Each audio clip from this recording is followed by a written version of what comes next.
1, 2, 3, go. Magandang umaga, classmate. Ito ang report ng Group 3. Ang kwintas. Sino-sino ang mga tauhan? Matilde Loisel, Ginang Loisel, Ginang Ramponi, Ministro ng Edukasyon at Madam Forrest. Gusto. Ano ang gusto ng tauhan? Ang gusto ng tauhan si Matilde ay magkaroon ng magandang palamuti sa kanyang katawan dahil hindi siya nasisiyahan sa kanyang kasuotan kung walang kasamang palamuti rito. Dahil may dadaluhan siya na okasyon mula sa paanyaya ng Ministro ng Edukasyon at ni Ginang Rampon. Subalit, ano ang suliranin? Ang suliranin ng ang kwintas ay hiniram ni Matilde ang isang kwintas sa kanyang kaibigan na si Madam Forrester at nawala ni Matilde ito pagkatapos ng kasiyahang kanyang dinaluhan at kahit anong paghahanap nila ng kanyang asawa ay hindi na nila ito makita. At para hindi sila mapahiya, nagpasya sila na bumili ng katulad ng kwintas na naiwala ni Matilde upang ipalit dito at hindi na nila alam.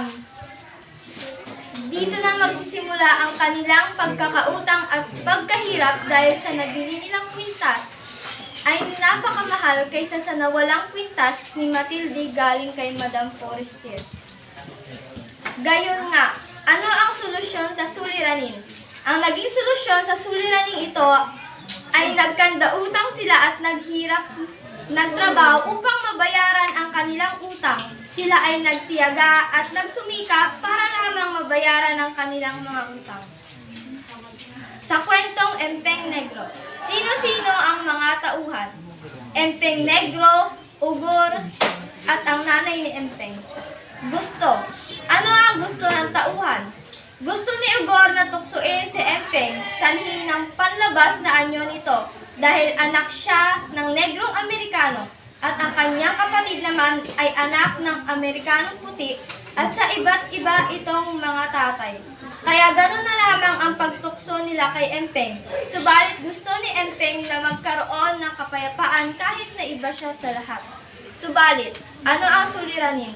Ang suliranin ng kwento na ito ay laging kinukutya ng ibang tao si Empeng dahil sa kanyang kulay, anyo at ginagawang dahilan ng mga kasamahan niya ang kanyang kulay upang siya ay tuksuin at hindi respetuhin. Gayon nga, ano ang solusyon sa suliranin? Ang pagiging matibay na loob ni Empeng sa mga pagkakataon at pangyayari na hindi kaanya-anya sa kanya. At kahit pa man napapansin ang kanyang anyo ng ibang tao, hindi na lang niya ito pinapansin upang makaiwas sa gulo dahil gusto niya ng kapayapaan at may pantay-pantay na pagtingin sa kanya, kahit siya ay naiiba sa lahat. At yun lamang po at maraming salamat.